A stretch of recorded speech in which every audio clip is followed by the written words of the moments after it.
Now, an animal has no need of conscience in any terms. Because of the great flexibility of your natures, however, mankind needs a framework in which the ramifications of what I have referred to as a normal healthy guilt can be considered. What you consider conscience is often an applied from without sense of right and wrong instilled in you in your youth. As a rule, these ideas represent your parents' conceptions of natural guilt, distorted by their own beliefs. You accepted those ideas for a reason, individually and en masse, for mankind at any given quote-unquote time has a strong idea of the particular sort of world experience it will create.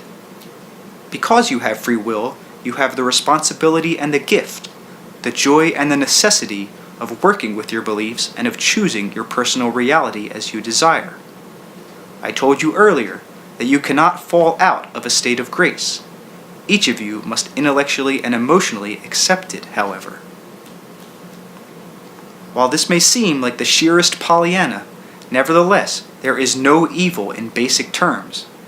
This does not mean that you do not meet with effects that appear evil, but as you each move individually through the dimensions of your own consciousness, you will understand that all seeming opposites are other faces of the one supreme drive toward creativity. At any given time, there will be various climates of belief pervading the world. Some will be clustered in certain areas, for example, like low-pressure systems. Some will generally be local, and others will sweep across the continents like great periodic storms. Remember that ideas are as natural as the weather. They follow patterns then, and obey certain laws even as more strictly physical phenomena do. Unfortunately, no one examines the nature of mental reality from such a viewpoint. You will be born in the midst of certain mass beliefs, and they may vary according to the country of your nativity. As you come into your body with all of its physical surroundings, so at birth do you emerge into a rich natural psychological environment in which beliefs and ideas are every bit as real. As you become more proficient at using your conscious mind, then of course you examine the beliefs that surround you, even as you question and often move out of your native environment. You may migrate to a climate in which the prevailing ideas suit you better, as well as the weather. Regardless, there are certain tendencies, mental stances, that you will take about yourself, your body, and your life to one degree or another. Many of these will be directly or indirectly connected with old myths and beliefs of your forefathers. Your ideas of good and evil as applied to health and illness are highly important, for instance. Few can escape putting value judgments in such areas. If you consider illness as a kind of moral stigma, then you will simply add an unneeded quality to any condition of ill health.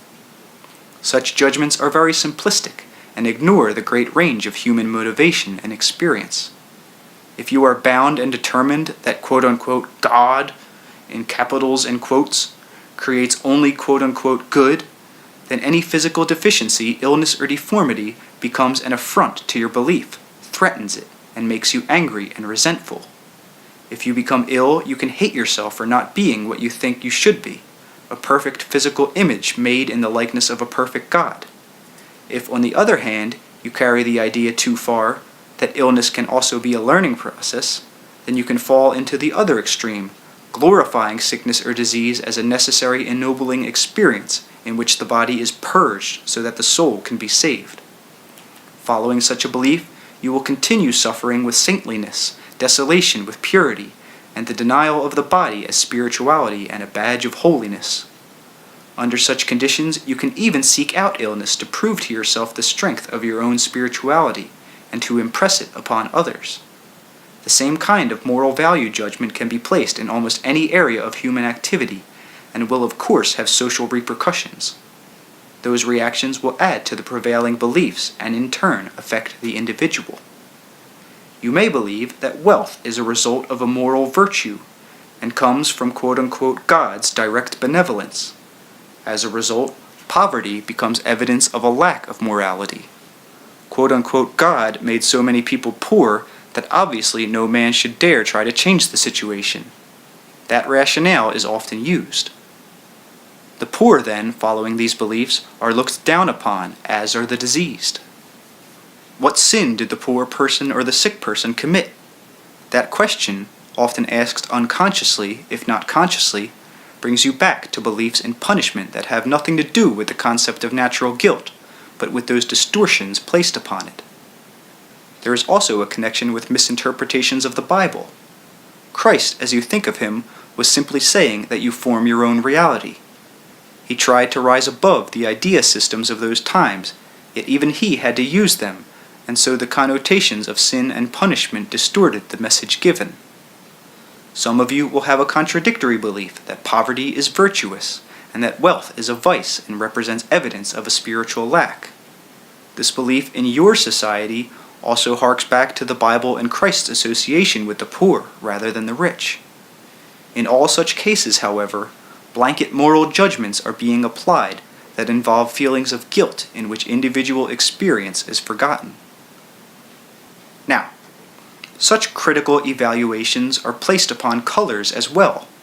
Often, white is considered pure and black impure, white good and black evil. This, of course, involves considerations of race, and you must realize that your present race is the one into which you were born in your terms in this place and time. Each of you have been members of different races, and so each of you have shared in both the advantages and ignominies attached in historical terms to such conditions of birth.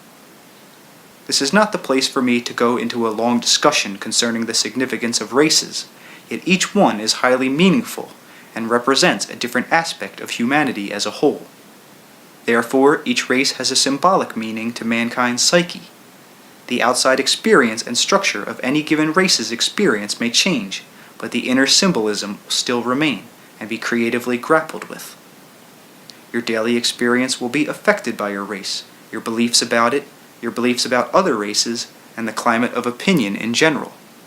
On a quite simple basis, if you consider God in human terms, you will project him as belonging to your own race.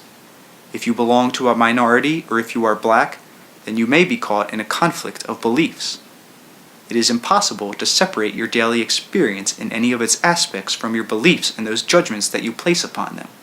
The beliefs boil down to your ideas of right and wrong, and they involve all of your attitudes concerning illness and health, wealth and poverty, the relationships of the races, religious conflicts, and more important, your intimate day-by-day psychological reality.